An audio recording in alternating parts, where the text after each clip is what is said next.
রাত দুপুরে রং বুনে যাই, চোখগুলো তাই জাগে। অট্ট প্রহর পাই তোমাকে গভীর অনুরাগে। বালিকা গো, তুমি গোলাপ আমার হৃদয় বাগে। মিষ্টি হাসি একলা নিজে তোমার পরশ পেয়ে। সুখ সাগরের সময় কাটে সুখের গীতি গেয়ে। বালিকা গো, জ্যোৎস্না খুঁজি তোমার দিকে চেয়ে, তোমার দিকে চেয়ে। যেদিক দেখি তোমার ছবি চোখের আগে পাই। উদাস আমি তোমায় নিয়ে হারিয়ে যেন যাই। বালিকা গো, তুমি জীবন তাই তোমাকে চাই। তোমায় খুঁজি ভোরের আলোয় কিংবা মেঘের ভাঁজে। বালিকা গো, তোমার হাসি আমার বুকে বাজে। বালিকা গো, তোমার হাসি আমার বুকে বাজে। বন্ধুরা, আমার সব প্রিয় বন্ধুরা ফেসবুকের, অনেকদিন থেকে কবিতা লিখছি, কবিতা বলছি, যেটাকে হয়তো কেউ কেউ আবৃত্তি বলছেন। হচ্ছে বা হচ্ছে না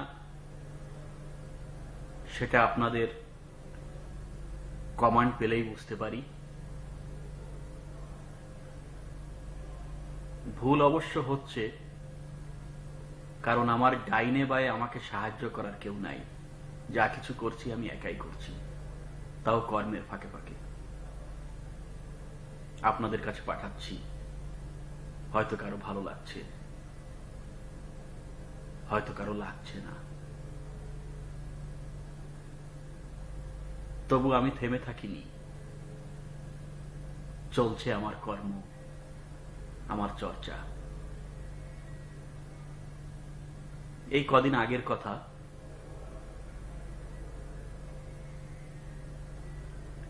একটা মেসেজ পেলাম। উনি আমাদের একজন বন্ধু, উনিও কবিতা লেখেন। এই যে কবিতাটি কেবল আবৃত্তি করলাম, এটা তিনি লিখেছেন। উনি আমাদের ফেসবুকের বন্ধু লুৎফুর রহমান। লুৎফুর ভাই, কেমন আছেন? আপনি আমার কথা শুনতে পারছেন নিশ্চয়ই। আপনার এই কবিতাটি আপনি আমাকে পাঠিয়েছিলেন এবং অনুরোধ করেছিলেন আমি যেন কবিতাটি আবৃত্তি করে ফেসবুকে পাঠিয়ে দিই। আমি আমার দায়িত্ব পালন করতে পেরেছি আর আপনার কথা রাখতে পেরেছি। ভালো মন্দ আপনি দেখে নেবেন, যেহেতু কবিতাটি আপনার লেখা।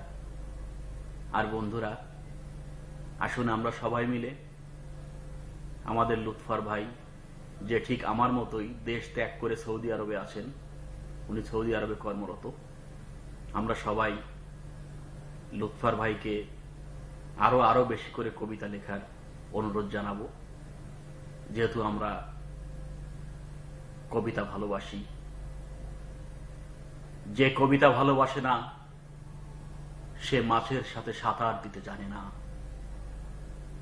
আমি কিংবদন্তির কথা বলছি। আসলে একটা কবিতা বলতে গেলে আর একটা কবিতা আমার মনে পড়ে যায়, কখনো নিজের, কখনো বা অন্য কারো। বকবক অনেক করলাম, এখন বিদায় নিচ্ছি। সবাই ভালো থাকবেন, সবাই সুস্থ থাকবেন, আর সবাই বেশি বেশি করে বই পড়বেন। ধন্যবাদ সবাইকে।